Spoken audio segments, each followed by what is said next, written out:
Family business ideas. You looking to start a business as a family? Right on. Good for you guys. As entrepreneurs and business owners, we know that if we have a clear plan, anything becomes possible. And if you can have a clear plan, a clear process to create that plan, and a way to create clarity with your partner or spouse, you can drive to amazing heights. All right, so when it comes to building a business as a family, I've been through this. I've helped people do it. I started my first of 16 companies when I was 19. I've helped hundreds and hundreds of people go through these processes. Some of the main things, though, that you need to take into consideration are establishing what success will look like for the family as a whole. We're going to need to identify everybody's expertise and interests. We'll next go through and make sure we're clear on who is going to value this. And then lastly, what are the defined roles and expectations as we go forward? Never a better time to create clear expectations and roles in a family business than when you're starting out. So I currently am in a family business in Iowa with my family, as well as some others. I can tell you there's nothing that breaks up families nearly as much as business. So being clear at the very beginning is going to be important. We have a tool that's called the Balance Wheel that helps people define what success looks like and you're welcome to go to our site, aspiringsolopreneur.com. Works for entire big businesses as well, but it's focused for the solopreneur. You can go there, and this tool will give you a printout of what success looks like for the family. Now, when it comes to the ideas, I want you guys to be clear on what it is. I've seen families before where it's like, oh yeah, well, Joe over there, he's got extra time, so he can run the restaurants. We'll just go buy restaurants, and he can be the one who runs them. Well, Joe may not want that. So it's being clear on what everybody's expectations are in advance. And that's having a conversation that says, hey, what are the expectations as far as what are we putting in for our time? What are we putting in and contributing for our talent? And how much are we putting in for resources and dollars? Because sometimes there's a different disparity. And when you do this, making sure that when you actually get ready to pull the trigger, you have an ironclad operating agreement that helps you understand it. Very clear, documented operating agreement that says we understand this. I'm in business with my godfather, who's a developer. Wonderful man, love the guy, would do anything for him. But the business agreements we have are very, very clear on who's accountable for what and when. And if there's an issue and there's a conflict, well, I don't ever expect it to be there, but I have to tell you, I have some comfort that I know it's there. So we're going to go more primarily, though, to the idea piece. This is why you guys want to watch this video. So when it comes to the video, it comes to creating what are the ideas, I'm ask you to do a strategy session. It's pretty easy. You can facilitate it yourself. But have everybody go through and list out what are the areas of expertise that are held within the family and the whole family unit as a whole. So it could be, blue collar work, it could be white collar work, it could be business support work, it could be who knows what it is. I've seen people do this from agriculture all the way to medicine to other areas. But first, let's just list out all of the areas that you guys have expertise. And if you happen to be experts in some of the areas that maybe you have hobbies and other, fair enough, put those in there. But we're just starting with what are the areas that you guys are experts in. Number two, what are the areas that you have interest in? And I do this on purpose because we have these areas of expertise, and when people are starting to look for business ideas, oh, we could do everything, and then they sort of get overwhelmed and their heads explode.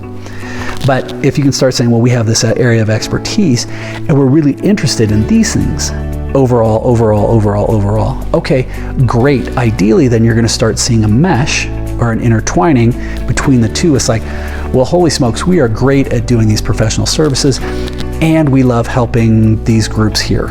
Okay, fair enough. Then that gives you an area that you can start targeting in on and refine what it is for an idea that you guys can be great at.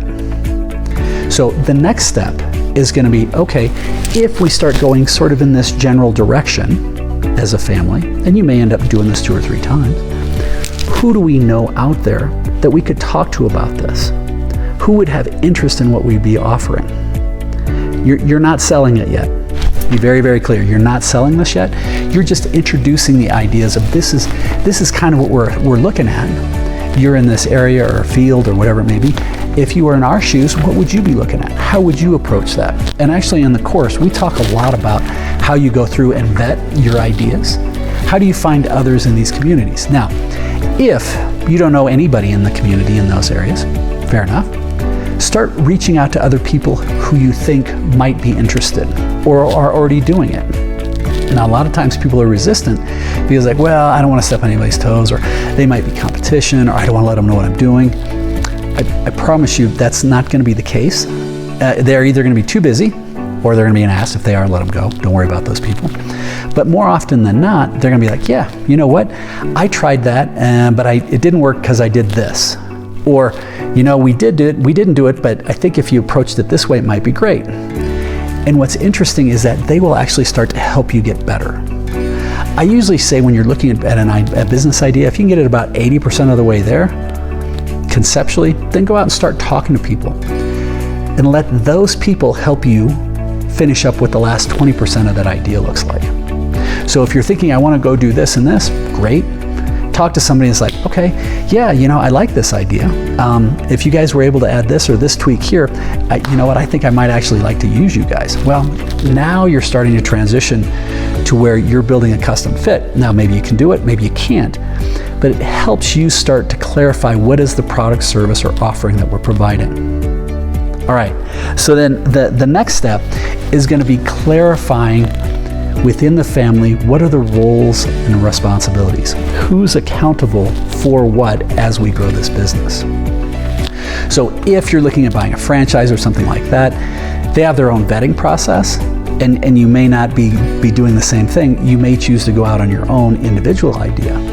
If you're doing your own individual idea though, making sure we're clear on who's going to be opening the store, who's going to be closing the store, who's going to be doing the billing, who's going to be doing the accounting and the taxes, who's going to actually be delivering the product or service, who's going to potentially be managing people, who's going to be putting in funding and how much, but clarifying all of these things. And when you do this is getting you through the point where you're starting to vet the idea, and it's like, yeah, okay, I think this could potentially have legs. You haven't jumped ship yet. You're still investing time and energy, but it hasn't cost you anything. The next steps then are going to be to go out and actually build the business. And we talk a lot about that in the book, but there's a dozen other videos on this channel or more that specifically talk about how do we go through, once we've defined success, we've created and vetted an idea, then how do we build a bulletproof team of advisors at no cost that can help you transition so that you build out your business plan. How do you create that first few steps so you find your clients, the difference between business development and sales, and then actually execute so that when you guys get ready to pull the trigger as a family, making sure that as you do it, no questions asked, it's like, God, we'd be idiots not to do this.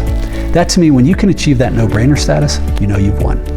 So ideally, this helps you guys define some business ideas for the family that'll help you achieve your dreams. It's never been easier to do it. If you found value in this, please subscribe, check out some of the other videos on our channel, and if you have questions, reach out to us at aspiringsolopreneur.com. Keep smiling.